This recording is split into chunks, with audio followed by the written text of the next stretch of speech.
You're listening to the Miles Ahead podcast with Dr. Miles Graham Salisbury, where he shares tactics, techniques, and protocols to improve your physical, spiritual, and mental fitness in order to become self-led, grounded, and integrated. And we are officially back with the Miles Ahead podcast. I have been MIA. Sorry about that. I've been going through a rough time, and who other than Mr. Duey Freeman to help me work through this hard time. Been fortunate enough to be working with him. If you're on YouTube, you're seeing him right now. If not, you're going to hear his voice in a second. So we first inadvertently met at Naropa ages ago. You were... Yeah, that's wild. I know. You're in the TCP program. I was in the Contingent program. And I had needed to reroute something from our printer to your office. And you were at the front desk. And I just thought you were like the front desk dude. Yeah, that works. Yeah, and you're like the nicest front desk dude ever. Like, you were engaging me and asking me about my day and what like about me. And I was like, man, this guy's really cool. And I got my stuff and left with my buddy. And I'm like, that guy's really nice. And he's like, yeah, that's the chair of the TCP program. I was like, oh. And then years go by, and then I started working with Connor Beaton and Trevor Boehm and getting to know you better finally. And now we've been working together since, I think, October. And then now we're doing our Art of Instinct and Intuition course, which has been amazing. Very cool. Yeah. Was it October? Was that just last October? It was right after 2 weeks after I blew my Achilles out. Remember, I limped into... Oh, that's right. That's the first time we really got to know each other. Was Yeah. Want to hear something funny about that? I don't know if I've told you. Let's have it. When you walked in, I could clearly see that, like from your waist down to your knee, or your hip down to your knee, but you were facing me, and you were on, I don't know exactly what it was called. You looked like Captain Hook. Yeah, like a peg leg thing, yeah. Yeah, the peg leg thing. And when I first looked at you, I went, oh, he just, the rest of his leg isn't there. I didn't realize that your leg was bent, you were on your knee and sticking out. And I went, oh, I wonder how he's going to get around in here and how that's all going to go. So then I saw you from the side and I went, oh, okay. Something else happened. I think you, Dave, and Trevor were all like, is this guy, did he step on an IED? Like, what's going on? Well, actually, I had more than one scenario go through my mind. Yeah. Mm-hmm. And actually, you were moving so well that it was it was like, oh, he's been moving around on this for a while. So a whole week at that point. I think it was so much better than crutches though, because I could use my hands as a great invention. Yeah. You just strap your knee into it. Yeah, a lot of looks at the airport coming to Colorado. That was fun. Not the brightest idea of flying an airplane after 2 weeks post-op, but my doctor gave me blood thinners and it was all fine. So good times. But that was the start of the dark cloud that's been happening with me over the last 6 months. That weekend was? Well, not because of you guys, just because of the Achilles. And then the first 4 days were probably the hardest because I had to relearn everything. And then I sort of changed it in my mind that this is going to make a cool comeback story.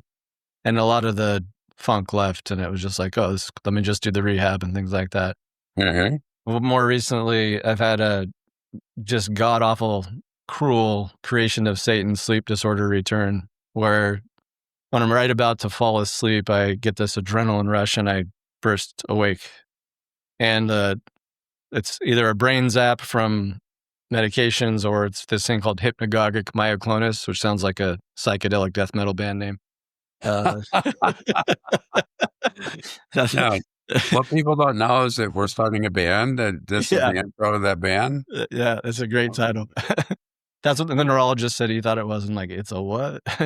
It's sort of like when you jerk awake in bed, sometimes you have But the problem is me is my body doesn't move. It's my brain just has this adrenaline rush. So this all started like 5 years ago, and how you treat it was with a myriad of medications, nothing which worked. But the only one that did work was benzos, and benzos are nasty. It's nasty stuff. And so I've had a whole drama with that. I was tapering off, and then there's this whole issue with my doctors, and they try to put me on these other medications to treat the symptoms that were the rebound symptoms of anxiety and depression. It just set me back 5 years, and these brain zaps came back, and so I've had to go back up on the benzos, and that's been.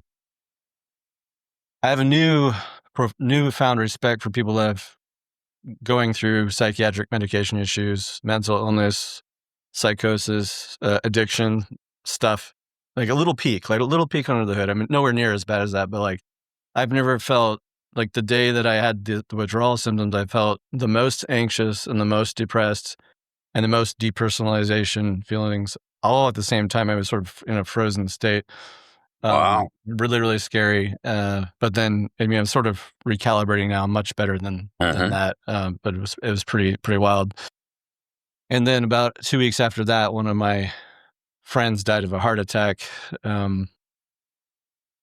His name is Marty. He's my wife's cousin's husband, who we became really close, and we did a lot of things together. And he taught me a lot of things about manhood that I was sort of missing from my upbringing. He's like the big brother I never had in a way.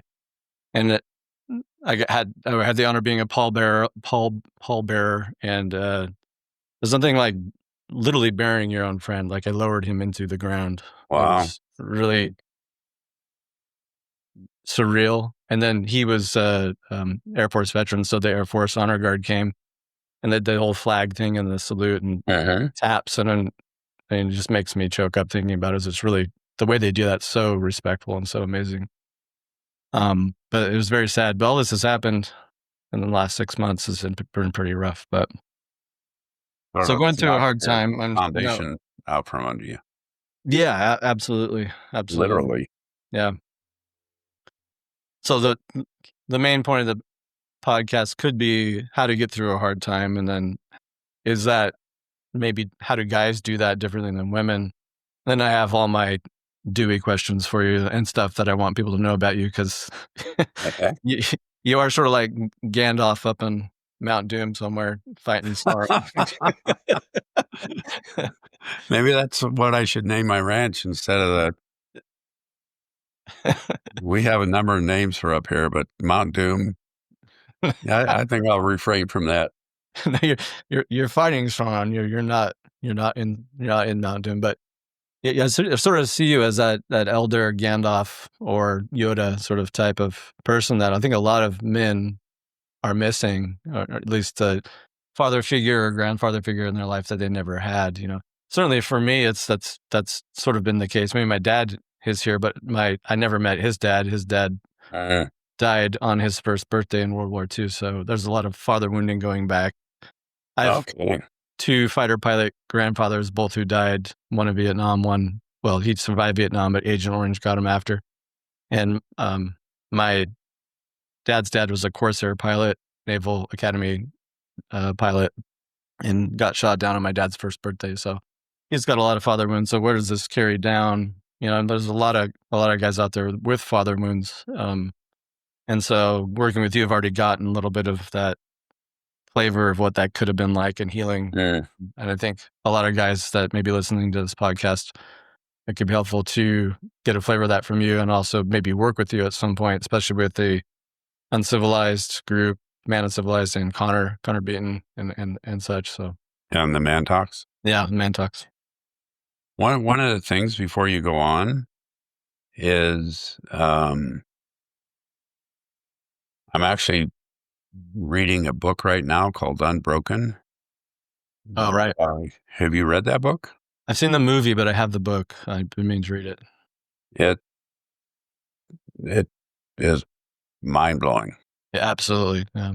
And I forget her first name, Hildebrand's her last name. Forget the first name of the author. I can't recall. You're talking about the guy that got shot down, or no? Was it World War II? Yeah. No, it got shot down, and then 47 days in a raft and 2,000 miles of drifting in the Pacific, which actually, I mean, it's interesting because you and I haven't spoken about this explicitly, but my father was actually in World War II in the Pacific. Wow. What was he doing? On a little island called Baker Island, and which was the island that was a stopover for, going into all the other islands into just around Japan and the southern part of Japan. And so, was he a Marine? No, he's in the Navy. Navy. And built airstrips and repaired landing craft and landing craft engines. And so, but he came back from World War II clearly with PTSD, which affected me. I mean, it was only in my adult life that I been able to put all of that together. But yeah, it was a pretty big deal. Yeah, and you have that, and then also the story of your mother who had, was it tuberculosis? Mm-hmm. Yeah. Yeah. And you were separated for a while from her. Yeah, 18 months, close to 18 months, 17 something.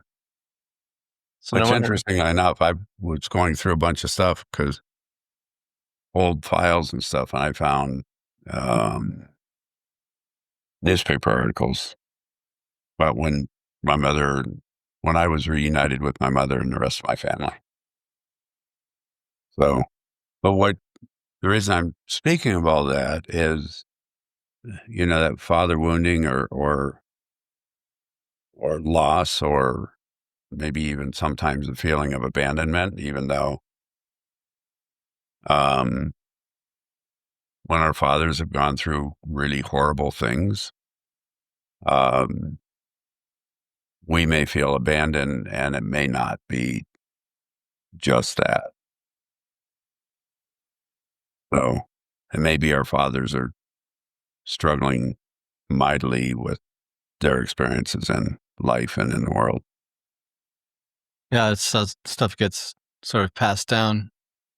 I think of some famous Jung quote of, I'll butcher it, but the unworked stuff of the parent gets visited upon the kids or something like that. Like what their business becomes your business, basically, or something like that. Yeah, 100%. So that makes me think of Travers, I don't know, in his book, Man Uncivilized. I don't know if it's ethos number 4, but your greatest gifts grow in the garden of your wounds. I've been chewing on that one for a while, and maybe that's why you and I are both here, especially you and your genius attachment theory model, which we got to get into.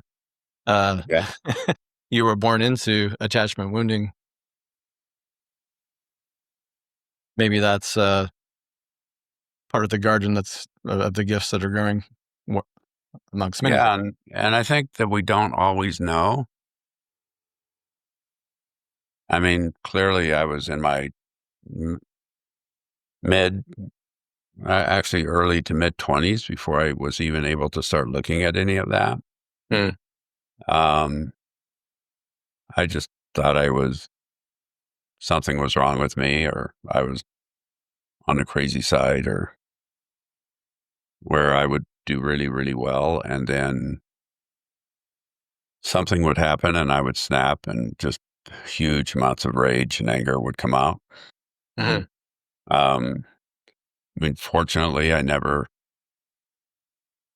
had the wherewithal to not really take that, especially physically, not to take that out on anybody. But it was like I would spend time just going, where's this come from? I have no clue. Yeah. I think I felt similarly. And I don't know if, I love the way you say contact instead of attachment, like disorganized contact, not attachment, because if you were attached, you'd be attached. Avoidance of contact or anxious of contact, of someone contacting you here emotionally. I feel like maybe I have a flavor of a little bit of both. I don't I've heard that disorganized attachment's rare, but it feels like the same thing you said. Like I felt crazy. Like I'd be dating someone, and if they moved away from me, I'd be like, "Wait, come back." And if they got too close, I'd be like, "No, get away." And then they get away, and they go, "Wait, come back." And it was just like, "What is wrong with me?" So I felt like for a while I was really afraid of someone contacting me closely, or perception of them leaving me was really terrifying for me. Yeah, for sure. Do you want me to talk about that just a tad? Absolutely, and especially the part what I did my master's paper and my PhD on attachment theory, and I've read all the books and all the stuff. When I came across your model, it's way better than all of them, and especially the part where about addictions, where you attach to the need if you can't attach to the person. 100%. That specific bit blew my mind. I was like, oh my gosh, this has been the missing link of what I was trying to learn this whole time. So, yeah, feel free to jump in wherever you want with that. Well, let me talk about this a little bit from maybe a little bit bigger perspective. Sure. Because I think that I think that part of what's out there is, I mean, there's a lot of validity and value to what's out there. And I think it's somewhat misinterpreted and mistaught. So let me talk about that just slightly for a minute or two. John Bowlby, who really is the one who put together the attachment theory to begin with, like originally, he did not use, and so that people know, I mean, this is really interesting. I haven't quite talked about it this way as we're talking, because so much of what you and I just spoke about our lives have come from World War II, Right? How we were affected. Mm-hmm. Well, all the attachment theory stuff began again with World War II in England with John Bowlby. So,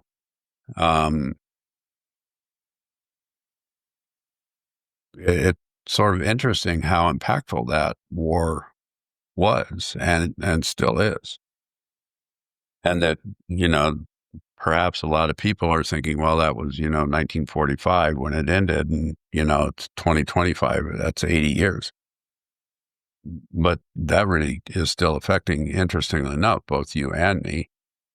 And, we're at least one generation apart. So, just age-wise.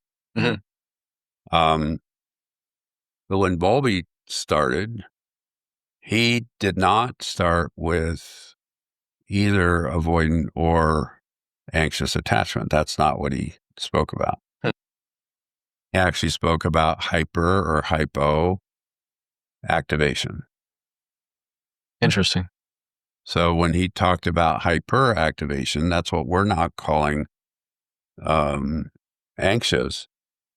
But when if we think about what's going on energetically, if we can work with a concept of hyper activation, then therapeutically what that does is go, okay, well, if it's hyper, then what we need to do is downregulate.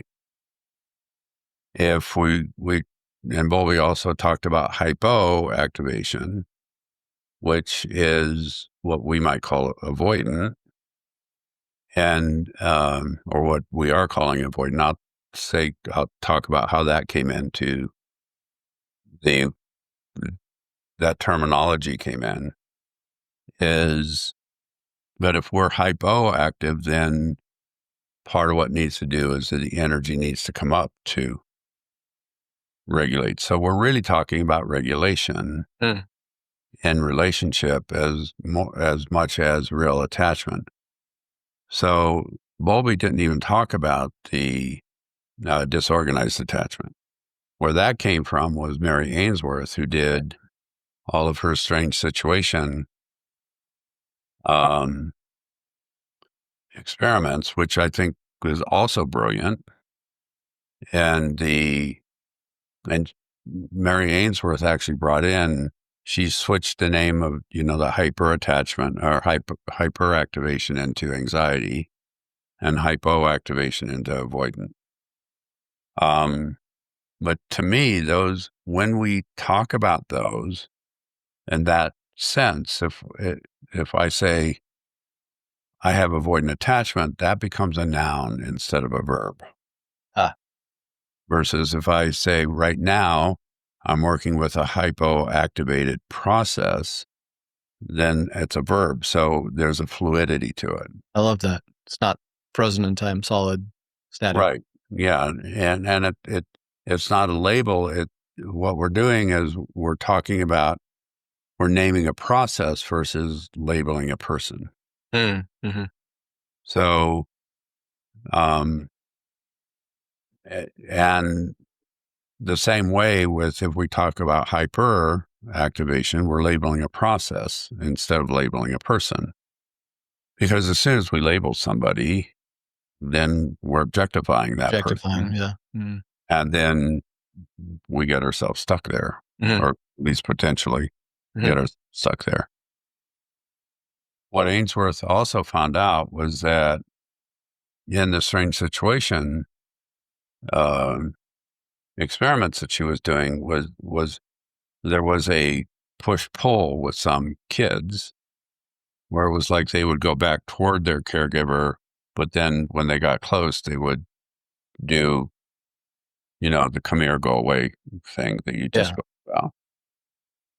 So if from my perspective, if we can put all of that, instead of even looking at avoidant, disorganized, or anxious, if the term I use is fragmented attachment. That's interesting. So, and that fragmentation can take place in a lot of different ways. And we were talking at the, beginning of this, and even before we started recording, about your father and grandfather and my father is when people are in war or when people go through very traumatic events, part of what happens is that they feel fragmented, which is a part of what, you and I mean, so our audience knows, you and I've talked a fair amount outside of this podcast, is that's part of what you were saying, is I felt like,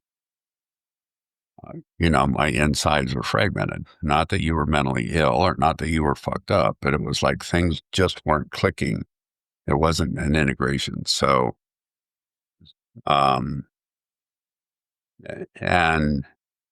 so what I look at is from sort of a fragmentation on one end to an integration on the other. So I look at this from a continuum and a spectrum, and the truth is that we all slide up and down that. That makes sense. It's like, if, I'm in a relationship, a very powerful, strong, committed relationship with a woman named Kimberly, if something happened to her, I would be a total mess. Yeah. And so, so again, when I'm looking at all of that, I'm looking at that from a perspective of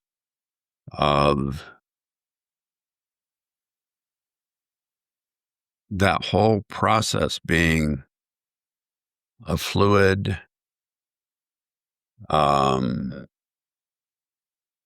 interactive,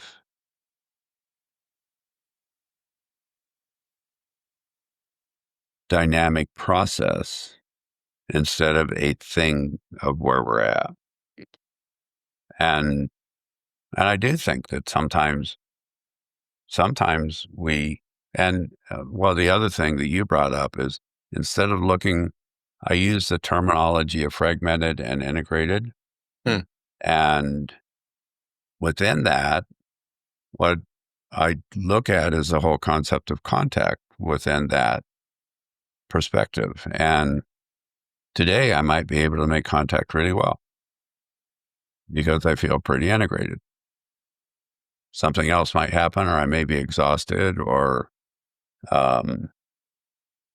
like 2 days ago, I hurt my calf and I was exhausted from a bunch of stuff I was doing. And it was like, oh, I'm sort of struggling here a bit. Doesn't mean that I've lost everything. It just means that that's what I'm doing right now. So what I look at is the process of being able to make contact. And are we anxious about making contact? Are we judgmental about making contact? Are we avoiding contact? Are we wanting contact on the outside, but on the inside, we're going, no way. All of those kinds of things. And what that does, at least from my perspective, it's much more available for one to be present and two to work with. Mm. And in all honesty, I think it provides people with much more hope. It really does. Yeah. Yeah. It feels like you're not frozen in time, or if you like, I didn't even think about that. If you're not feeling well and you're not, vibing well with your wife, you don't have to freak out and think, oh my gosh, my disorganized attachment's up today. It could just be I'm tired or whatever. Right. Yeah. And it might be, maybe my thoughts are disorganized. Maybe I'm not organized in my feelings or my emotional process or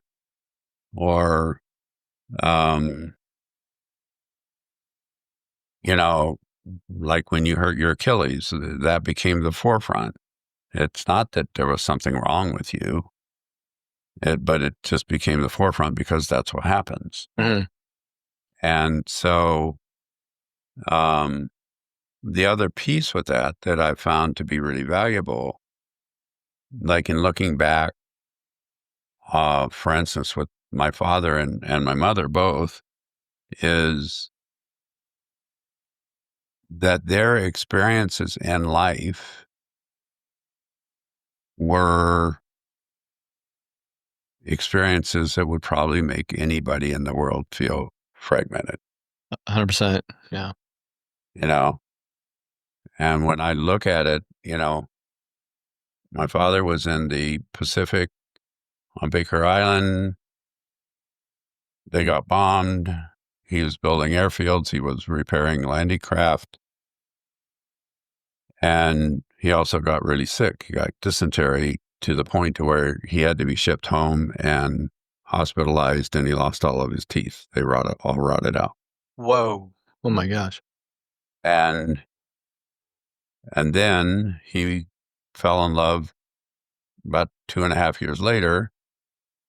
He and my mother had a child in early 1949, and which is my sister. My mother got pregnant shortly after that, like 3 or 4 months after my sister was born. Mm. Then halfway through my mother's pregnancy, she was diagnosed with tuberculosis. So at my birth, I was whisked away. There's my father left with a 1-year-old daughter and a newborn son,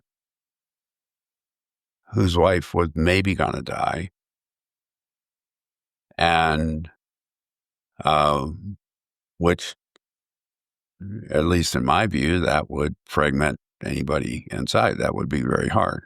Yes. My father was a long-distance truck driver. He'd bought his own truck, but he couldn't do that anymore because of his wife's situation, my mother. And so he leased out his truck, and within a week, he leased it to a guy who wrecked it. Hmm. So here's a man who lost pretty much everything he could lose. A few times over. And when I look back, I go, I wonder if I could have done any better. I'd like to think I could have, but I'm not sure. Right.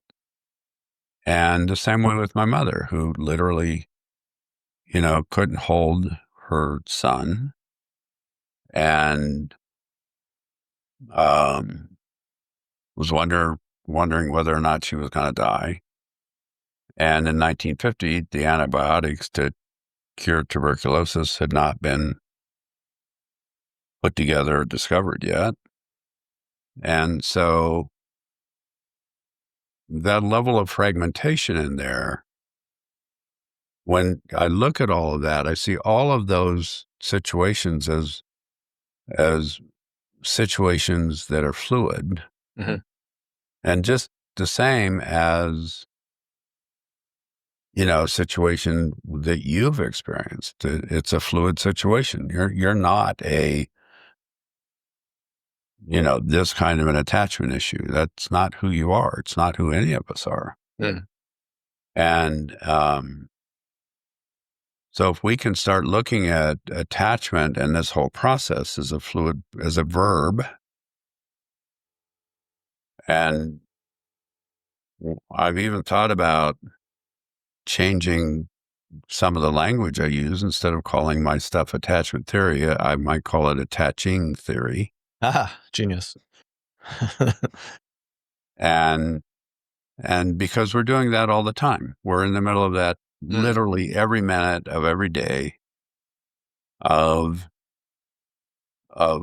building that. I mean, even to the point to where Kimberly, my partner, is at a work, I don't know, I'd say maybe called a workshop, but she's with Clarissa Estes, who wrote Women Who Run with Wolves. Oh, yeah.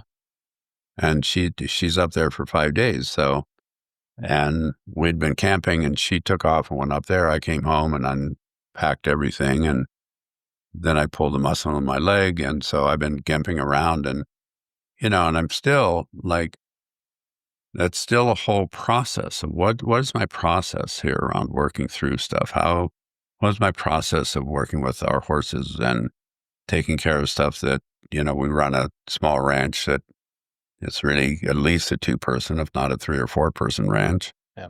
And, what's my process in this? And if I can stay in the process instead of stagnating that process, instead of labeling that process, then it's like, okay, this is what I'm doing right now. I love it. Then back to the part about addictions and that cycle where if your need's not met, you attach to the need. I was thinking about, the book, The 5 Love Languages. Have you read that before? I always thought it should be called, maybe it's the 5 Wound Languages, because do I need That's probably not a bad idea, right? Is it really a love language, or is it just a need? Like quality time or physical touch? Like, am I craving that, or is that a love language? Like, sometimes I wonder what's what. If I didn't get enough touch, is that really a love language, or am I just like starving for that? Well, actually, I like the way that you're putting that. I hadn't quite thought about it in those terms. I think that's pretty damn insightful. And the way that, if I'm going to riff off of that, the way I would put it is these different ways are the kinds of ways that I need contact. Because there's lots of different ways to make contact. But if I got really good, for instance, really good physical contact as an infant, I may go, that's actually what's going to help me attach to somebody.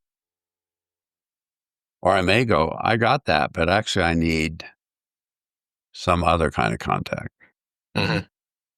So, but yeah, I like your idea. Write a new book. The 5 deficits that 5 buckets that need to be filled. Exactly. Every day. Yeah, no, I think it is. I think the other thing with those languages, and I forget them all because I know the book and I've actually read parts of it. We need all of them. We do. Yeah. Was it quality time, physical touch, acts of service, words of affirmation, and gifts? Yeah. Yeah. And different ones of those create, I think, different levels of need. But yeah. For sure. Maybe let's flesh out the genius bit of your model at least this is the part that was for me, was attaching to the need and not the human. And that can set you up for attaching to substances or addiction. Yeah, the addictions. And I think a lot of guys especially use that to de-stress. Connor's talked about this a lot, about guys when they get stressed, they just need something to bring the stress down. They can't self-regulate, so they reach for nicotine, porn, drugs, alcohol, weed, blah, blah, blah. Is that endemic to humans in general, or is that an attachment moving together, or is it a bit of both? What do you think? Well, here's what's interesting about this, and I love the way that Connor talks about this. So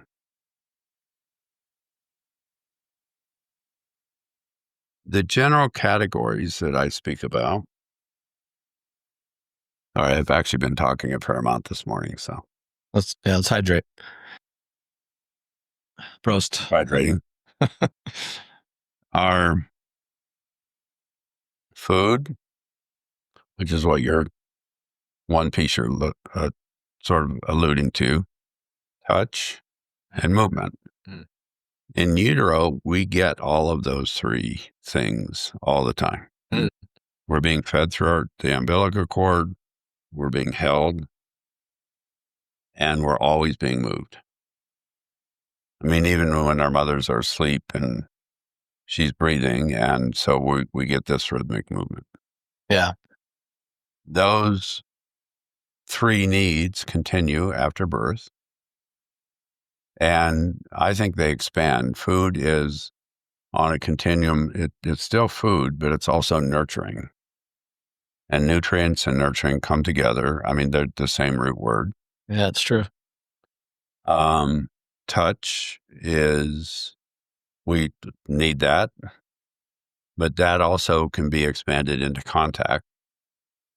And contact is, I can give the definition of that in a minute.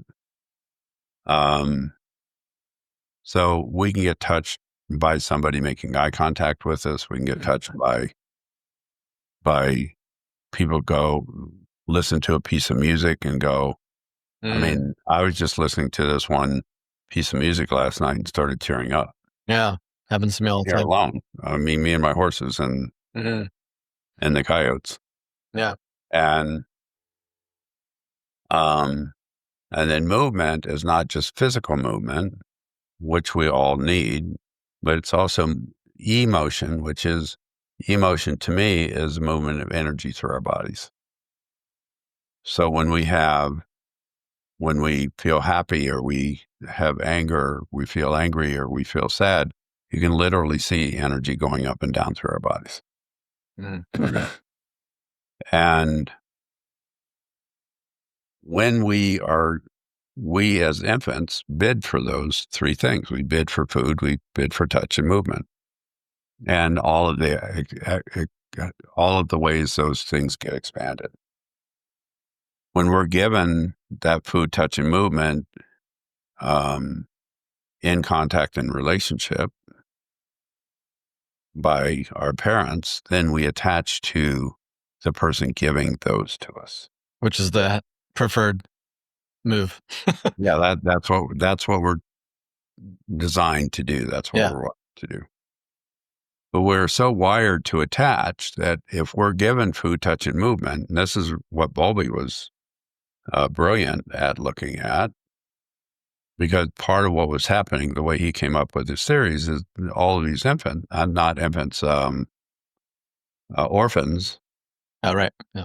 were in care facilities in Britain, and Britain, England, and they were dying, even though they had gotten food and, diapers changed and all that. Diapers changed, but they didn't have the contact or the movement. They didn't have that relational process. And so we are so,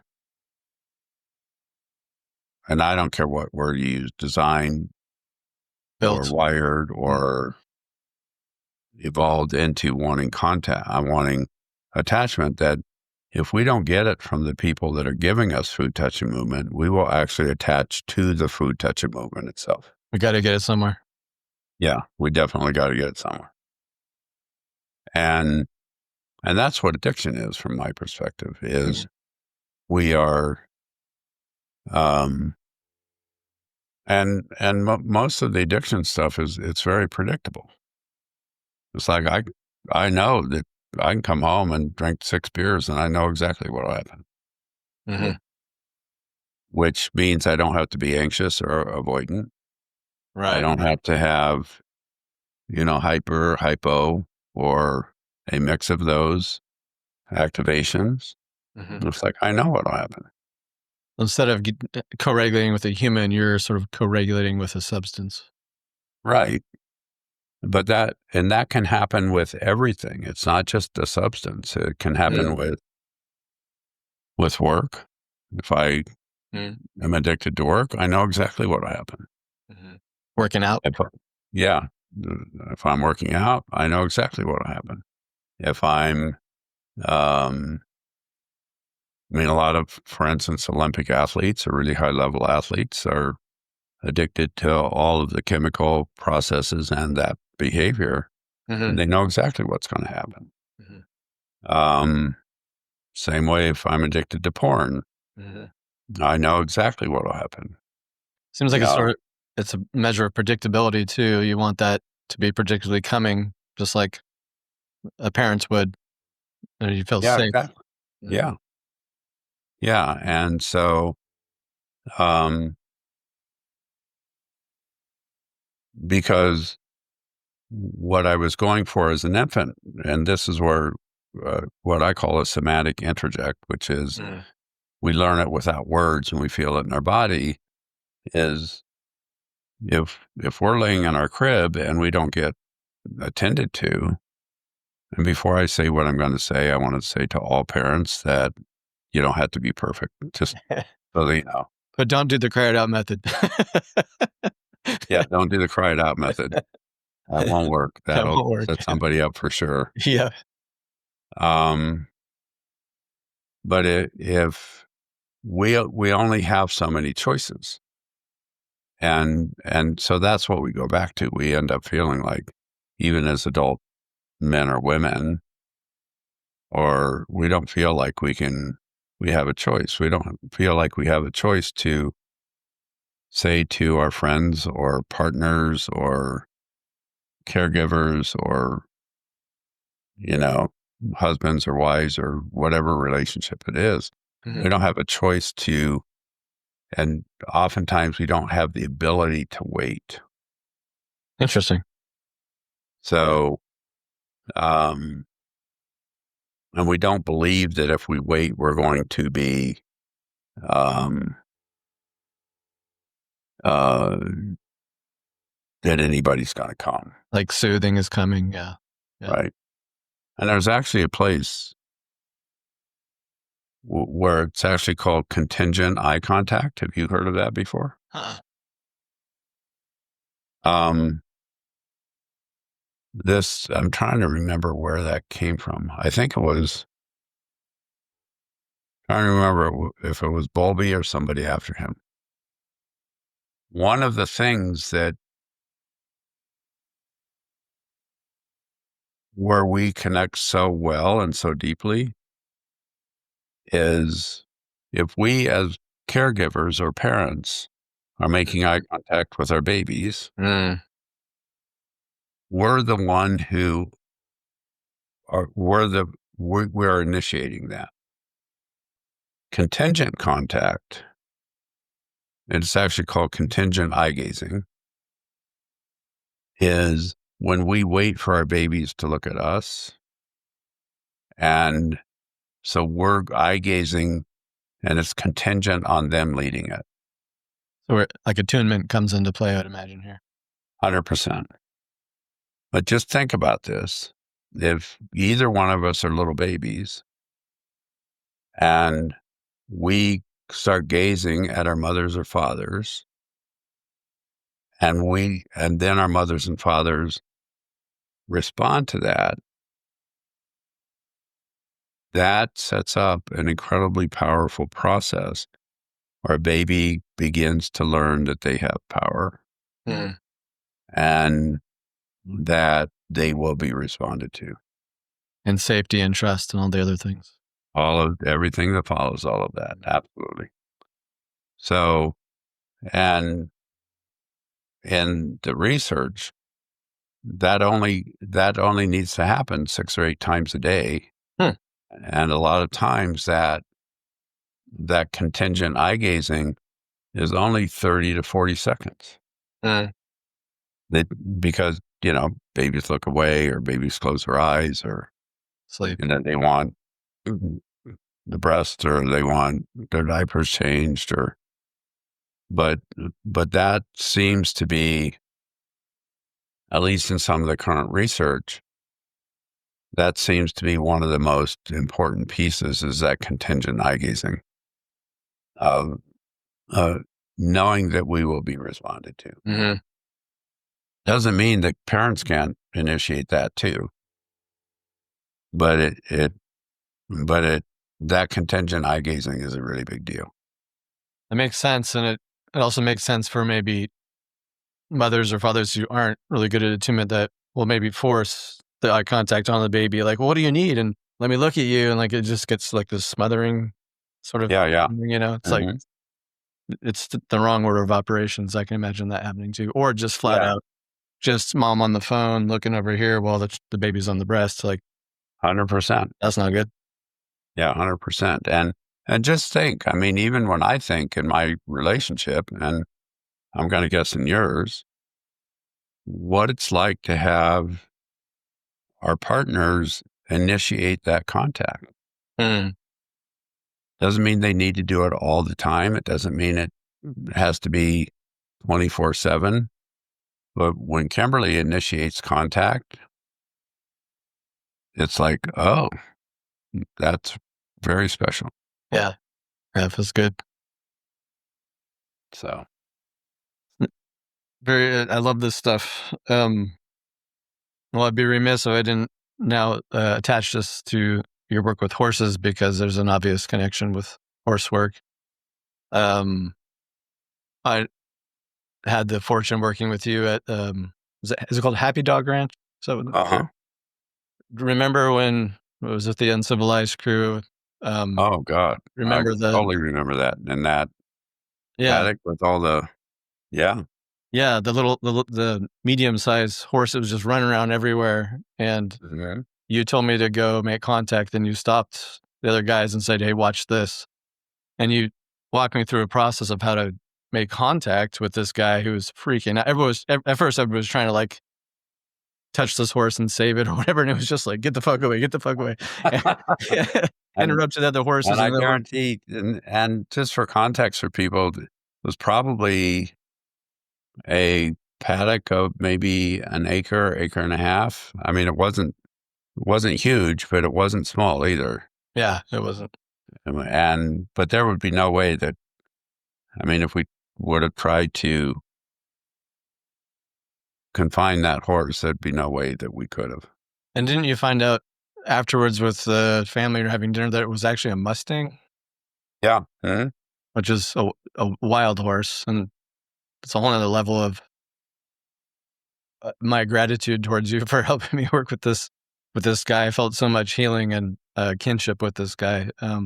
And you just did your intuitive Gandalf thing, and you're like, oh, Miles needs to work with this horse. And well, you had already started. All I did was pick up on what you had already tried to do. Was talking about, yeah. Maybe you can walk through the listeners. I did speak about it on a previous podcast briefly, but I was still trying to make sense of like, what did I just even do? Because you were walking me through it. I wouldn't have been able to make contact with this horse without you saying, stop, look for this sign, look for that.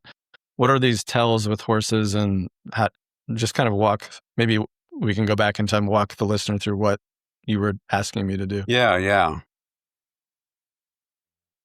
So if I were to put this in the realm of what we were talking about, that particular horse was hyperactivated. Anytime you or anyone else is trying to get close, it's like, yeah, he would. Yeah, exactly. That's exactly. Get away. Well, it wasn't so much get away. It was like, I don't know if this is safe. There we go. Yeah. And here are these people. And I'm trying to remember how many men we had in there. We had, 18 maybe? About that. Yeah. And there were about that many horses in there too. But this particular horse was going, I don't know if this is safe. There are all these beings in here that I'm not used to. And you could tell that this little guy was coming in and trying to make contact. But every time anybody tried to go up to this little guy, it was too much, too soon, too fast. And it just overwhelmed his nervous system. And you're saying he doesn't know where he belongs. You also said that. Right. He doesn't. All horses are wondering two things. Are they safe and where do they belong? All humans are wondering those same two things. Am I safe and where do I belong? Amazing. And so, which is really cool because the bigger picture is that initiation, which was with Men Uncivilized, was 95% of the men in there were wondering, am I safe and where do I belong? Absolutely. Yeah. Which is very much the core of attachment. Mm-hmm. So when what was happening with this little guy was I could tell that he was trying and he kept getting himself overwhelmed. Because he would stop and there was one particular place where he would stop where along the long side of the paddock and when a horse stops at a particular place numerous times, that clearly is a place where they feel some level of comfort and safety. Interesting. And you were pretty close and you were actually trying to work with him. And all I did was lead you in and watch for all the signs of him being okay. And go ahead. I was just going to say, you pointed out his head would go up or down, or his ears would turn, and that's where his eyes were looking, or had that little whimper, and you said that was him sort of maybe releasing some energy, like these little tells. Yeah, you could see different places where when a horse's lower lip relaxes, their body is relaxing. When an ear is on you or an eye is on you, well, probably 95% of the time when you can tell where a horse is looking because that's where their ear is pointing. And energetically, horses feel much more than we do. They're much more sensitive. I mean, that's how they've survived for close to 60 million years. And what we did was, and what you did really well was get yourself grounded. You got very grounded. Yeah, I was doing a lot of the Dr. Huberman physiological sigh, bringing my anxiety down. Yeah. Because I don't know if it's placebo or not, but I was anxious, but it felt like I could feel his anxiety too. And there was 100%. It was almost psychedelic in a way, like out-of-body experience, or in-body experience, I should say. Yeah. Well, and both of you had that hyperactivity. And when you began to bring yours down, you started helping him settle his nervous system. Mm. And what we were doing was a whole process of moving in slowly, even when you would move in a foot. And just so people know, you were like 20 to 25 feet away. I mean, you were not that close to begin with. Correct. But even when you would move from 21 feet to 20 feet away, he could feel that pressure energetically.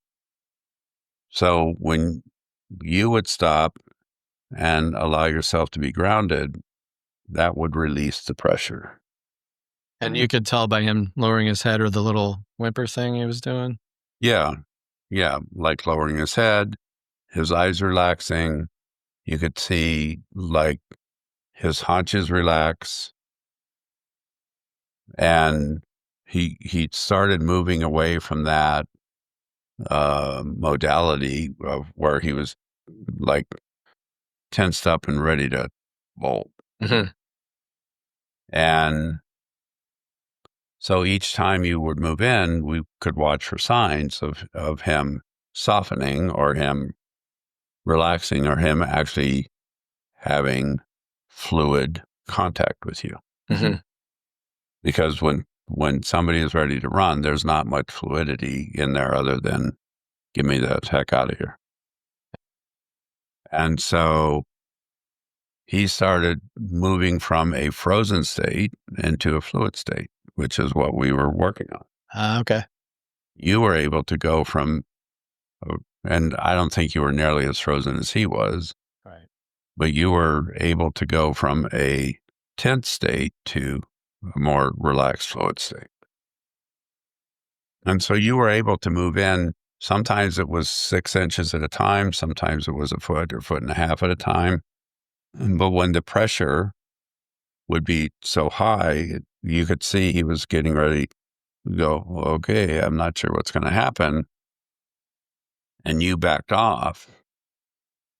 Then he would settle. And that helped him not have to be in that fight or flight or prey state. Mm-hmm. And slowly trust me to move in. Yeah, and it was slowly, and we worked with you and him for you to go in incremental steps. And I don't know. I don't know how long we were there. I was so just in the present. So with you Same. and him, it might have been like 30 to 45 minutes. Yeah, it was a time dilation. I have no idea. Yeah. Yes. Yeah, it was not 5 minutes, but it wasn't 5 hours. Right. Yeah. Somewhere in between. Mm-hmm. And what was really interesting and watching is that the more confident you got, the more settled you got. And there was a point where you were actually pretty close. You were 4 or 5 feet away. And I didn't do it because I wanted to make sure that he stayed settled and that you stayed settled. You probably could have just walked in from there. Mm-hmm. Because he had gotten to a point to where he was going, oh, this is okay. Mm-hmm.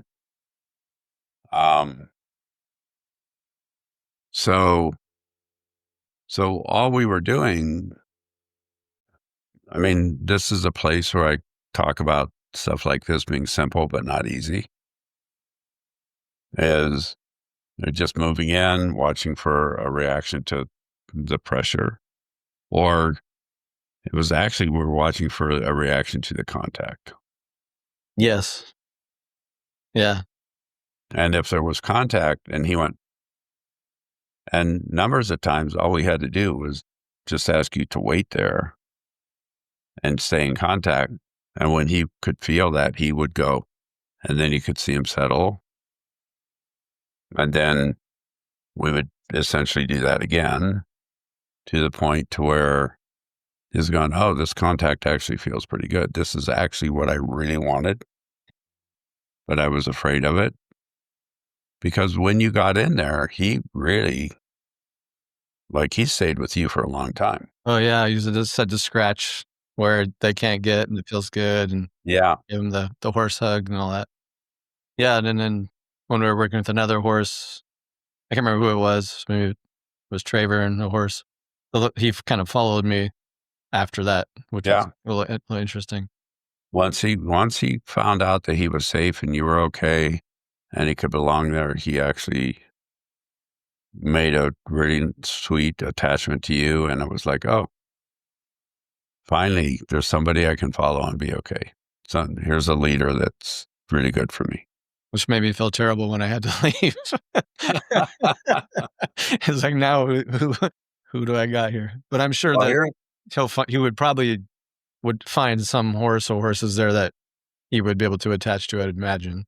100%. And there's a very high likelihood that if you went back into that same herd with him, you may have to do that process again, but it would be a lot faster because he'll remember you. Wow. That's incredible. Huh. Yeah, horses only take 3 times to remember somebody. Really? Yep. That is incredible. And here's what's really cool about it, and this is actually what infants do in attachment,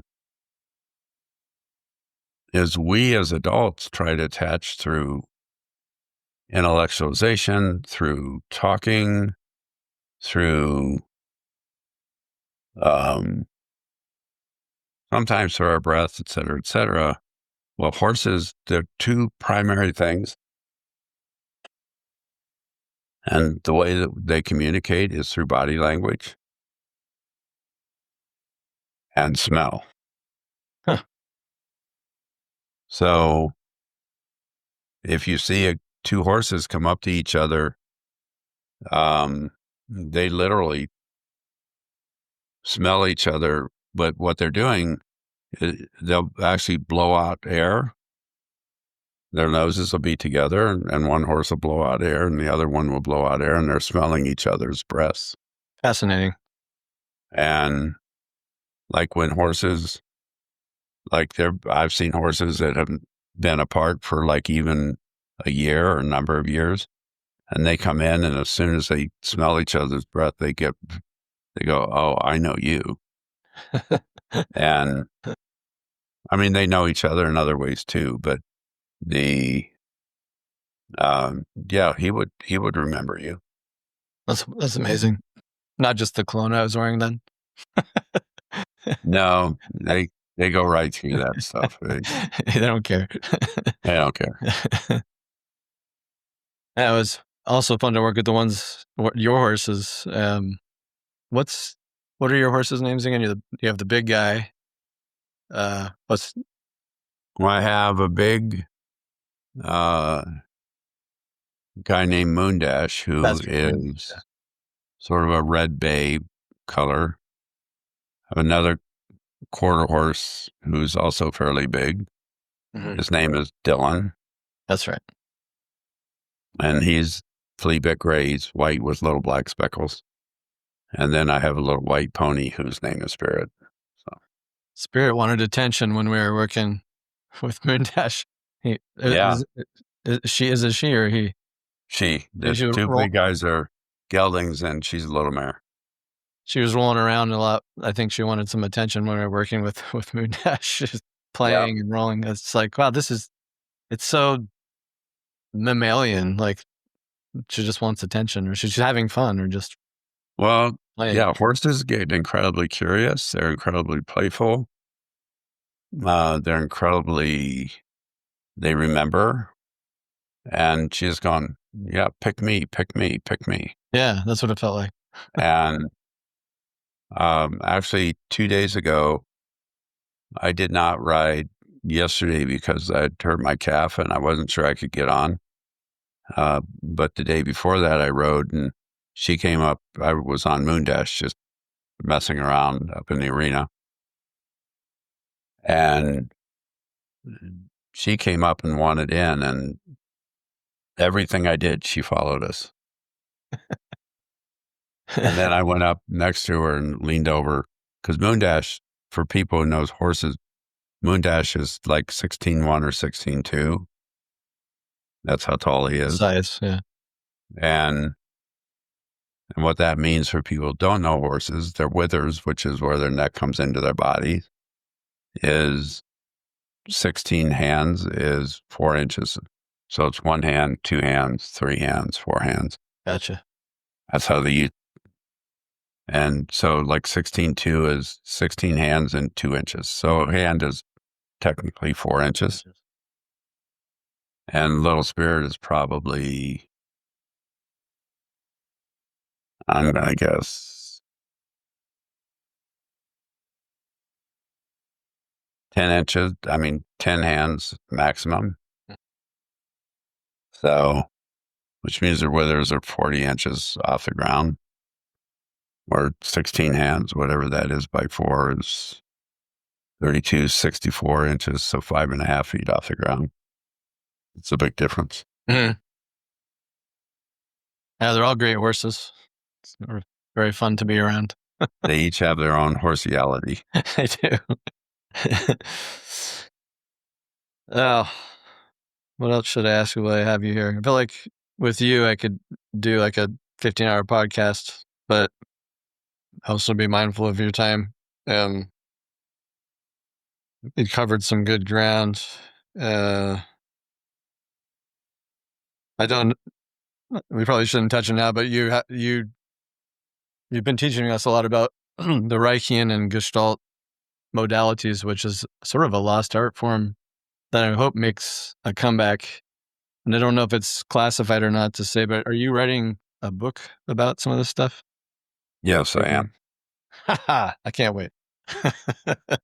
Well, the cool part about it is I have probably 70 different pieces of writing, 72 or something like that. And I've gotten some people to help me. I'm working on helping to integrate those. Kimberly, through her different things she's done, she ran into a woman who's a retired publisher. But she came down. We had a big meeting maybe 3 weeks ago. And this woman was amazing to go, this is what you need to do. This is how you need to organize. And so I've been working a lot on that. So Brilliant. And part of what I want to do, and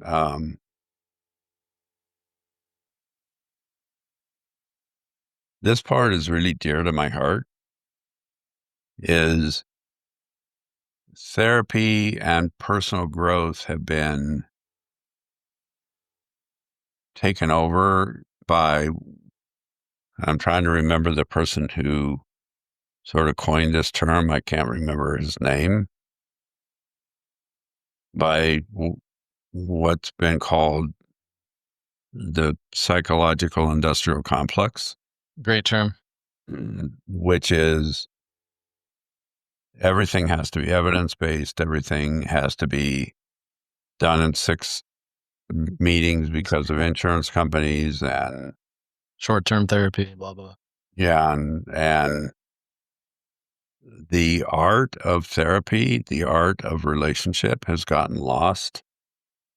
And the term psychotherapy actually means soul healing or healing of our soul. Mm-hmm. And that's gotten hijacked. It's and even gotten in some therapeutic modalities,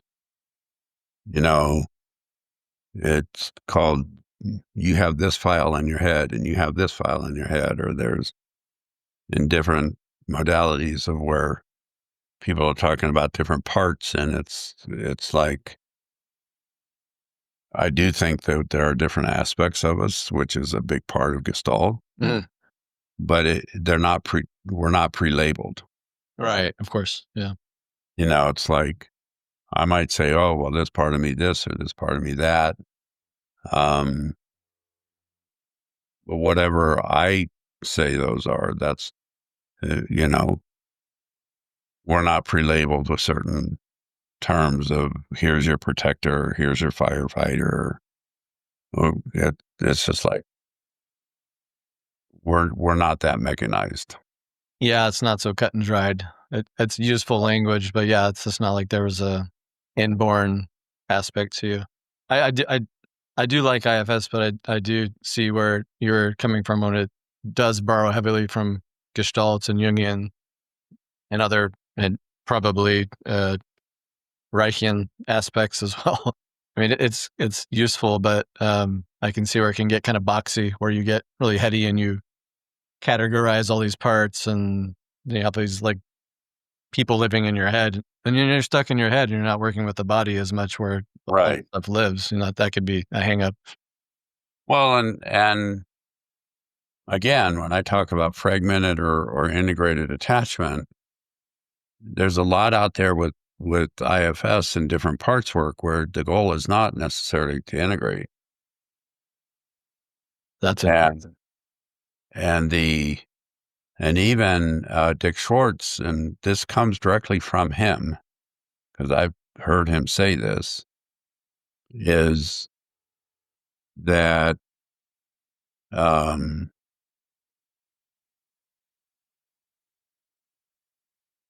all of us are, this is a quote from him, this is not what I believe, is that all of us have multiple personality. Like dissociative identity disorder light? Yeah, that's pretty much. And it's like, that doesn't make any sense to me. Yeah, it's the opposite of what Jung said. You were trying to go for wholeness, right? To bring things back together. Isn't that kind of the thrust of Gestalt in a way too, to bring the pieces back to? Yeah, I mean, wholeness? that's actually what Gestalt means, is the whole. Mm-hmm. You know, and the whole is greater than the sum of the parts. And interestingly enough, there's a lot of overlap between Jungian work and Gestalt work. You can see that. Both modalities come in a little bit different ways, but Sure. I think what I have found is the integration between Jung, Gestalt, and Virginia Satir's work. It's like the overlap is profound. And then what Reich did was bring in all of the body and energetic stuff. And even Gestalt was the first somatic therapy. The first therapy that worked with somatic process. Fritz Perls. Yeah. It was actually Laura Perls who brought that in. Laura Perls was interesting. And she brought it in through dance. No way. Yeah, way. Look at that. I used to be a modern dancer, so that makes me feel good. Oh, really? Oh, that's really cool. Prior life, yeah. That's super cool. I didn't know that. And so the whole idea of coming in and integrating all of who we are is, to me, very powerful. And the whole concept, like an integral number is one number. It's not, an integral number is a number that can only be divided by itself. You come up with a whole number. That's not right. I said that wrong. Made sense to me. Let me say it differently. What were you going to say? Somehow it made sense to me.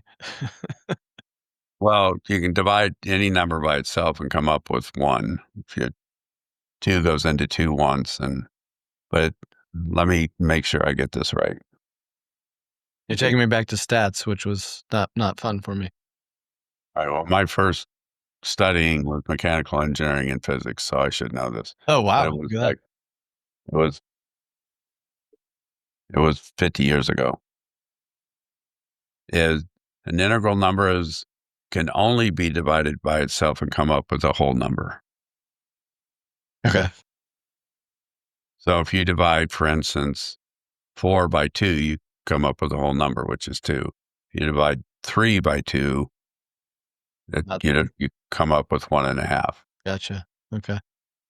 Which is not a whole number. So 3 would be an integral number. 1 is an integral number. So, but what we're trying to do is be one. We're trying to be integrated. We're trying to be one whole, and be able to access all of ourselves by choice at any time that we want. I mean, to me, that's how I would define health is. Yeah. Is that everything that we do is by choice versus through reaction. Yeah, I remember you saying once one of your goals is to try to show up as yourself in almost all situations, sort of authentically and not fragmented off in certain contexts. You just kind of be you. Yeah. What I try and do is I don't have a therapist hat and a husband hat and a friend hat. Right. It's like, I'm not any different hanging out with, if you and I are hanging out as friends, I'm not going to be any different with you than I am with Kimberly, that I am as a therapist. I don't change. My voice, like people, I see people all the time. It's like they put on their therapy voice. And it's like, oh, Miles, I'm curious. I know exactly what you mean. And it's like, if I want to know how you are, it's like, how the fuck are you, Miles? Exactly. Doesn't matter whether you're in and just so everyone knows, you're not my client, but right. if you were, I wouldn't. If I see you, when you come into class, it's like, how the heck are you, Miles? Which I Come into therapy sessions. How the heck are you? I so appreciate that. I know what you mean when the therapy voice. Oh, My wife works for the health insurance company, and she has to vet therapists that want to join the network. And there's a lot of female therapists, but the male therapist, she's always like, they just seem so distrustful. And she calls them like the men with the soft hands and cardigans. Like they have this this look, this like archetype, and she's like, you're not like that. And I was like, yeah, I'm trying not to be like that. Why I gravitate towards you, towards Connor, towards Traver, is we're trying not to do that and bring therapy to men back in a way. I mean, there's a whole other conversation there, but.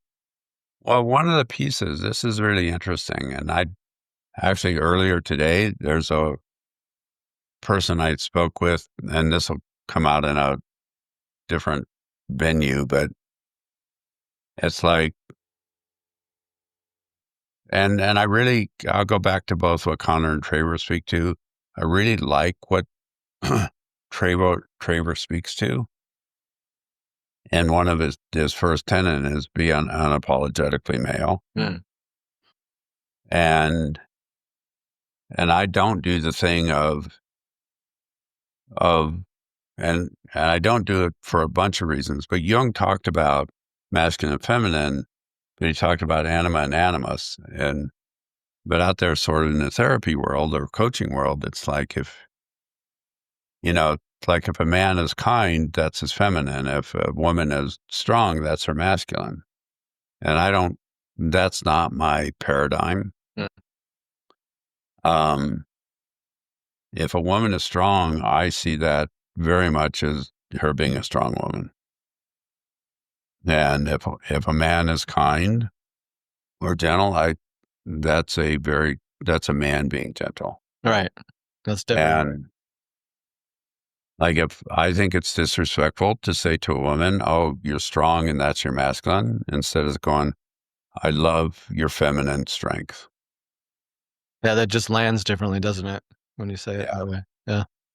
Or if a man is kind and gentle, then it's like, I love how kind and gentle you are as a man. Mm-hmm. It feels good. And the example I use, and I've actually experienced this twice, is a mama bear with cubs. If she's threatened or cubs are threatened, she doesn't go, let me pull in my masculine bear here. I guarantee you that's not what she's thinking. No, she'll tell It's you. like, yeah, it's like, you mess with me, you mess with my babies, I'll kill you. Yep. And it's like, okay, I get it. Yeah. Yeah. Yeah. She's not thinking about her animus at that point. She's coming after. That'd be true. She's, well, nor is she thinking about, well, I want to pull in my really strong masculine. Like, she's just doing what she does. And with women that I know some really strong, powerful women. Mm-hmm. And when any of them are strong and powerful, I cherish that. Mm. And it's a different energy. And I know some really strong, powerful men. I know, but the energy's different. So let it be different.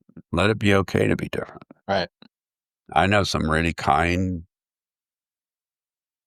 nurturing women, and I know some really kind, nurturing men. But the energy's different. Mhm.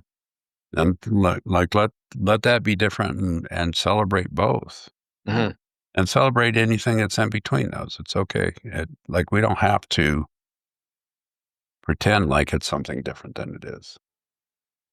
And how do we invite more men to become therapists? I mean, there are a lot of men becoming coaches now, which is good, but it just seems like less and less men are signing up to become psychotherapists. I don't know why that is. What do we do about that? I think men are not signing up to be psychotherapists because, in general, the psychotherapy world has turned into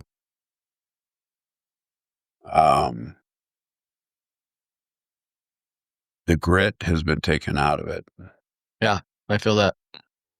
It's a man And with the it's soft like, hands. yeah. And it's like, it doesn't mean women can't have grit too. I don't want to portray that. But again, the energy around that's different. Mm. And I taught in 4 years for University of Northern Colorado. I don't know why I was going to say California. I taught 31 years for Naropa. Mm. And I got a lot of pressure to be one of those guys with cardigan sweaters and soft hands. And So did I. and not to put men down that wear cardigan sweaters. Of course, there's going to be a place for them, of course. Yeah. But what was really interesting was I could not do that. Mhm. I just could not do that. I couldn't get confluent with that. And I would get a ton of pressure to be that. Right. But then, you went to Naropa, you know that it was at the beginning of it, when people were signing up for classes for the semesters, it was all online and it all opened up at 8:00 a.m., whatever day it opened up. And my classes would fill by 8:03 or 8:04. Mm. So it was like, I must have been doing something right. Yeah. And,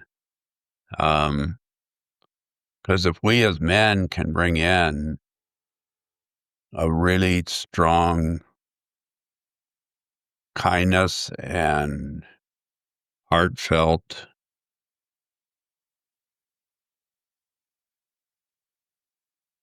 contact with others and create openings for others to step into, and then we'll be available for contact when they do. That's some of the most powerful things we can do. Yeah, absolutely. And it's also, I think, one of the kindest things we can do. Mm-hmm. Being a man that collapses is not kind. That's not kind to other people. It feels like there's a lot of that's happening. I mean, it's probably central to the nice guy archetype as well. Yeah. Collapsing. But on the other hand, we don't want just that rigid The Marlboro man out there the Marlboro man that just wants to judge and ruin everybody's life. That's not any more helpful. I love those two archetypes that Traver put in his book. Yeah. Marlboro man and the sensitive new age guy. Yeah. That seems to be. Yeah. He's done a really good job of that. I was just texting with the other day. He just got out of his darkness retreat. That guy, he's just done a really hard thing. Yeah. First time was 28 days. This was 49 days. I hope to have him on the podcast soon. And since I've been going through this hard time, I picked up his first book, Today I Rise, which is about him going through his divorce. But if you look at it, it's also sort of like going through a hard time in general. It doesn't have to be about divorce. Yeah, totally. It's been great. I mean, today was a good one because it was about humor. And he's like, sometimes life just hands your ass back to you. and he was the chapter of the book of the book, or the chapter that I'm reading. The title was "Shitting the Bed," and he's talking about how he's just going through this really hard time and everything's going wrong, and he just sprang for some cheap Chinese food, and it made him sick, and he literally sharded and shat the bed. Oh, wow. That's not good. No, it's like, but sometimes you just have to use humor to get through the hard time. And it was very helpful for me today because I woke up kind of still in this funk, these medications just do weird things in my head. So I was so happy for that. And he was very nice, and he sent me an advanced copy of his book so I can read it before it comes out, which is cool. Oh, cool. He's doing some good things. Speaking of men doing good things for men, I mean, him and Connor have done so much, and you and Dave Boyd and these two Man Talks and Man Uncivilized. I just, it's a start of a great movement that I hope stays. I just hope it plugs in with the psychotherapy, like our world, a little bit more. It's doing wonders with the coaching world, but it's not plugging in super well yet to our world. I know that you and Connor got to go to the Psychotherapy Network or conference together, and Connor got to speak, which I thought was fantastic. I mean, I hope he was well received because his work has been great too.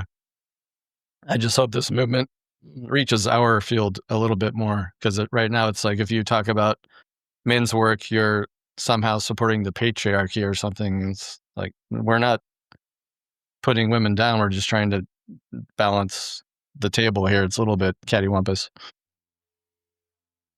Yeah, the big thing for me with all of that, whether it's coaching or therapy, is what can we do as people to not objectify the other? And that's what patriarchy does. Patriarchy objectifies. Much of the pushback against patriarchy right now is also objectifying. Flush that one out a little bit. Say more. Well, if all men are bad, or if you're a man, so therefore you're this, that's an objectification. Yes, you're saying, yeah, exactly. And, when there's and that's not good for anybody. So patriarchy is not just not good for women. It's actually, and I know this is going to be controversial, me saying it, it's actually not good for men either. Because if we buy into that, we have to objectify ourselves to be in that.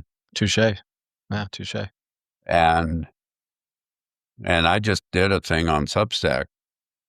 I have to put together another article, but on patriarchy and isolation and suicide. And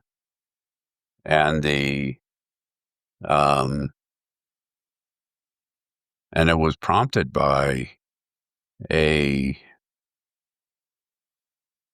family that I'd worked with, like literally 25 years ago, where I worked with the father and a son. The father was a psychologist, and son, who was late teens, who came out and did a family father-son intensive with me.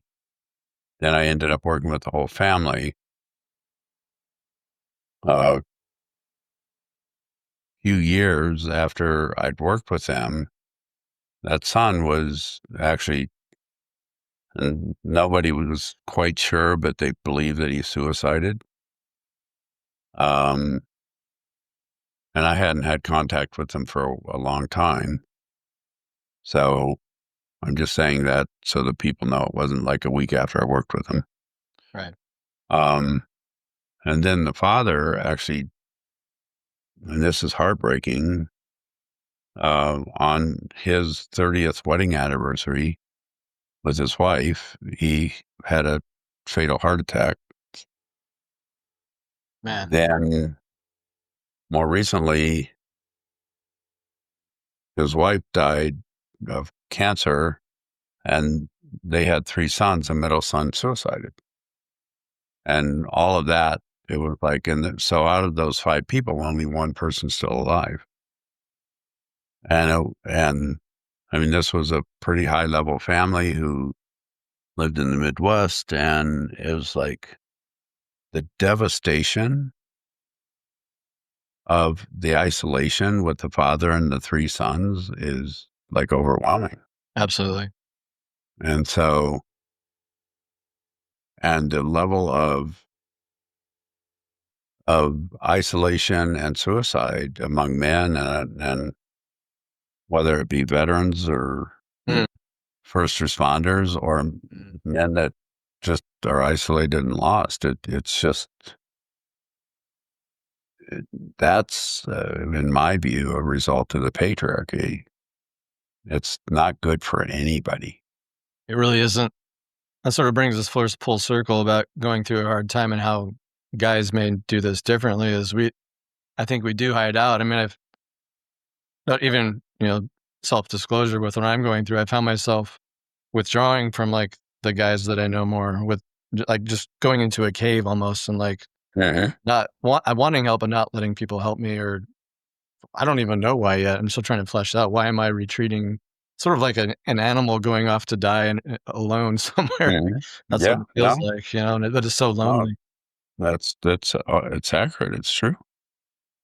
And I mean, even I pulled, like I said a couple of days ago, I was getting grain and supplements for my horses and was lifting 50-pound bags. And I don't know how I did it, but I pulled something on my left calf. And it was like, and Kimberly is gone for the week. And it was like, it crossed my mind briefly to call somebody. And it was like, I can fucking do this. Right, exactly. And I did. But had it been worse, I would have called somebody. But I do think we have a tendency to isolate, and which is not good for any of us. No, it just hurts more. I think there's maybe a fear of judgment or being seen as weak or less than, or maybe that they'll trust me less because I'm not perfect or something. There's some weird all of the messaging going on that's not healthy. Or we're just supposed to buck up and do it. So yeah, and then I overload my wife with my existential shit too, and then she's all stressed out and like, great, I'm making her sort of like mommy in a way. That's not good. Like, I need to back that off. Yeah, totally. And then when we do that, our wives, they may be good moms to us, but and everything else goes away. It all goes away. Yeah, that's the rub. I keep hearing a stat going around that I think it was on Connor's podcast, Chris Williamson's podcast, that men need at least 2 nights a week with their buddies just to hang and chit chat or whatever.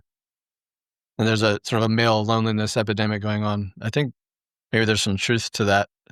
And there's some other stats about how many close friends do you have? And a lot of guys said 1 or 0. Yeah, totally. Yeah, my life has totally gotten way better since I've done a bunch of stuff with men. I don't know that I hang out with men twice a week, but I have some really, really, really good male friends.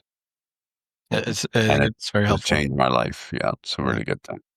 So I'm so happy you've been doing a lot of work with you guys and Traver, Connor. I think they're doing a good service for men. And it seems like if you take Traver's archetypes of the sensitive new age guy and the Marlboro man, you're sort of bringing them back to the middle, shedding what's not good, but what they can teach each other about each other into some sort of totally. And then you have, that's healthy masculinity right there. It's the intersection of those 2 archetypes that it's going to take some time probably. Well, I don't want to keep you too long, but because I will, because I love talking to you. Maybe we'll do a redo at some point, I hope. Yeah, let's also, I mean, my experience is people listening to podcasts only can listen for so much. It's probably better to break them up a little bit. Probably true. I'm not one of those guys. I listen to like Jocko podcasts, and sometimes they're like 5 hours and like, this is cool. And other people are like, they tell me, are like, could you make your podcast like 20 minutes or 30 minutes? Because I just, it's my car ride and that's it. I'm like, that's going to be too hard for me. Yeah, I like something sort of in the middle. Yeah. Like, what are we at? An hour and a half right now? This is perfect. I don't know. I didn't keep track, but I'm just looking at the clock here. Ah. Well, good. oh yeah, it is up there. It's up at the Got top. it. Yeah. So going through a hard time, guys, connect with people. You're writing a book, which is awesome. If people want to connect with you, I know I've seen some of your social media posts spring up. You're on Instagram and YouTube, and not YouTube, Facebook, correct? Facebook. Yeah, and I'm on Instagram, Facebook. A dear friend of mine named Mark Sylvester and I have done the Elder Council. The Elder Council. So you get, and I also run. Another way to get a hold of me is I have a website, deweyfreeman.org. I also have the Gestalt Equine Institute, where we're teaching therapists to work with horses. I'll link all that, and I'll also link Connor's and Traver's stuff, since you're linked in with them too. Yeah, I'm connected with both of them. Both of them are great organizations. Both of them are great men. What's nice is for me is I get to learn from them, as well as learning from, we share is a good way to put it. It's great. Yeah. I love the idea that it doesn't have to be a competition. It's like a synergy. Like, what's that saying? All tides raise the boats, or whatever. Yeah, something like that. Something like that. I think Tide raised all the boats. Yeah. Yeah. I think that's whatever that is. Whatever that is. We're raising the boats. Yeah, exactly. So people can find you to get direct healing, and people can find you also to get didactics, which is cool, and get, like, if you're a therapist or a coach. Yeah. And people, here's where I'm at. So people know is I'm not working with individual clients any longer. Right. What my goal is to teach coaches and therapists. And this is for anybody, not just men. Right. Because I have a very strong ethic where I believe men need to work with men and women need to work with women and men. That makes sense. We need both. We do. And so, I mean, I run a bunch of different courses. One of the main courses I run is the Art of Instinct and Intuition, which you're a part of. And the goal of that is for people who are experienced therapists and or coaches to come in and be able to raise their level. Mm-hmm.